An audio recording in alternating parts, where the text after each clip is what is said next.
Welcome back. We are now joined by our Citizen of the Year this year, former Mayor Nick Proctor. Welcome, Nick. Hi, Janelle. Good to see you again. Absolutely great to see you. Thanks for joining us today. Well, thanks for having me. Congratulations on being named the 2021 Citizen of the Year. Oh, shucks. Thanks.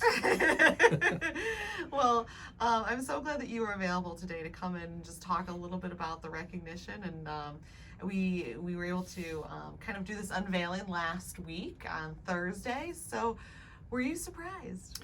Well, I was.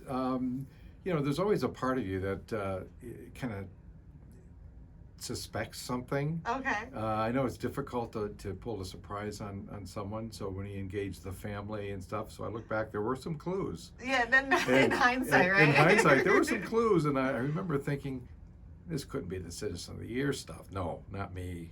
I just know there's other people more worthy than I am. So, yeah. So there was that surprise that, oh my Lord, it is me. At what point during the presentation did you kind of figure it out? Was it right in the beginning, or? Well, very soon in the beginning. I think the first slide showed a map with a line from England to Howell. And when Aaron mentioned York, England to Howell, I was going to look around and say, wow, who else has this connection? I gotta compare notes. But the second, third slide, I said, oh boy. That's when I started to think, okay, I'm going to have to get up and say it's something and put some coherent sentences together. So yeah, it was pretty quick in second, third slide. I mean, I think when it's about you, you start to pick up those cues pretty quickly. I Yeah, can imagine. yeah. That's amazing. So, yeah. Well, it was so fun to kind of see it all unfold. Aaron did an incredible job, He did. of course. He did. He's just really pulled a lot of that information together. It was a group effort, as it always is. But could you share a little bit about the events leading up to the evening and kind of what got you there and all that fun stuff? Well, I was in Arizona for a few months after I left City Hall, and just to decompress and get away. And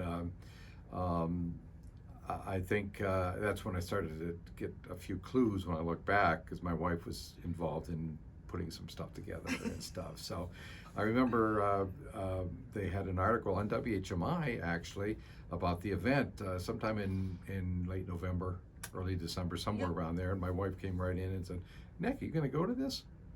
And I looked at her and said, well, I'm not mayor anymore. I don't think I really need to go, but probably not. But it's always a great event. I enjoy those events. And I found out after Thursday night that when I said that, she texted Paul Strang saying, we gotta get him. We got a problem. He may not be coming. So. Yeah, and Paul did a great job of trying to get you in for the event. He did. I know that traditionally our event's been in January, so we moved it back to just a week or so into February, and then we got this giant snowstorm. Exactly, I remember that. And it was good because I think your family was, at least Kathy was planning to fly in for the event, and there's no way she would have made it. I mean, the flight would have been delayed. So it all worked out well, and we were able to kind of reschedule it 4 weeks out, aside from the fact that Aaron had to kind of dodge you for the last That's what month he said, or so. Yeah. That's what he said. He did a great job, and I thanked him during Rotary today. I thanked him for not including some of my more humbling secrets in the event. So. Well, we'll have to we'll get to the bottom of those before you leave today. No, I'm just kidding. So, could you just share a little bit about yourself for maybe some of our listeners that don't know Nick Proctor? Well, geez, a lot was in the presentation. It was. I think the turning point in my life was when I went in the military into the Army. It forced me into a career. It started my career in intelligence security, and certainly when I came out of the military and finished my college degree, from barely getting C's before to straight A's, it matured me a lot. So that was a great turning point, and then I moved my career forward from there. But when I left government, between government and the private sector, there was about a month window, and Kathy and I were discussing where we're going to go. Are we going to stay in suburban Washington, D.C.? we decided, let's look at Howell, because I had a lot of good memories of Howell growing up. So you grew up here? I grew up in Dearborn, but Okay. my grandfather was here from York, England, so I Oh, okay. came out as a kid visiting him quite a bit. So I had a lot of good memories of Howell. So What we were some of bought a your- house here, and the rest is history. I'm curious, what were some of your favorite childhood memories coming out to Howell? My grandfather had a place on Barnard near Grand River, and I remember some of my earliest recollections. We came at Christmas, and I must have been, I still believed in Santa Claus, 5, 6 years old, and I think Aaron brought this up, that I swore I heard Santa sleigh bells. Must have been near the courthouse or something. I mean, I swore I heard them, and I tried to get myself back to sleep for fear he wouldn't visit. So some of those are early memories, and certainly time on Thompson Lake, over across the lake. A lot of good memories. That's so nice. Yeah, I love hearing that, because those things, they stick with you, and clearly it brought you back to Howell to settle and plant some roots. Sure. And I should say I still believe in Santa Claus, though. You have to. Yeah. That's never gone. Never. Gotta keep that magic alive. Exactly. So, all right. So you became a resident of Howell, and then what? Well, we moved from Washington, D.C. to Howell, and then I took a position with British American Tobacco, and then my travel started from there. I traveled a lot when I was with the government, but this accelerated it. So first in Louisville, Kentucky for a couple of years, then overseas, eventually heading up the global security intelligence apparatus of British American Tobacco. So it was a good place to be in a controversial industry in my line of work. So I enjoyed it. So I left in 2008, and then came back to Howell. My wife stayed here in Howell while I was in London, because I was traveling so much. I was only there half the time. I was traveling somewhere. So she stayed back here in Howell, and I got back as much as I could during that time. And in 2008, I retired from that, and I had no clue what I was going to do until she threatened to cut my throat if I didn't find a sense of purpose. And then I went to City Hall and went on to City Council. So what kind of, aside from her, what drove you to kind of take that route? It just kind of interest in making a difference, or? Well, my biggest impact, what formed me early in politically, was John F. Kennedy. He had an impact at a young age for me. So public service was always kind of in my DNA. And I thought, okay, I can go back to public service and do something with the city, and that's what drove me.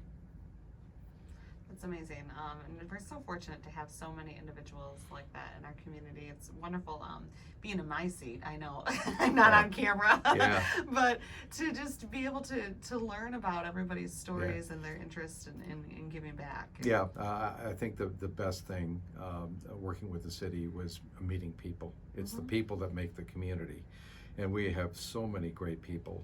And I think I said Thursday night that there were so many others more deserving than me to be recognized, that do so many great things in the community. So I was humbled, but there's a lot of great people in this community. There really are. So what have you enjoyed most about serving or working in the Howell community? And I know you mentioned people. Well, people is it. I'm although I'm inherently shy, which is hard to believe. I do not believe it. I do suppress it quite effectively, but I enjoy getting out talking to people. So most of my time while I was with City Council, and certainly as mayor, was meeting people out in the community, visiting people. I had a passion for economic development, and I still do. I think we've got some great stuff poised to happen with JD Racing and D19, South Michigan Avenue.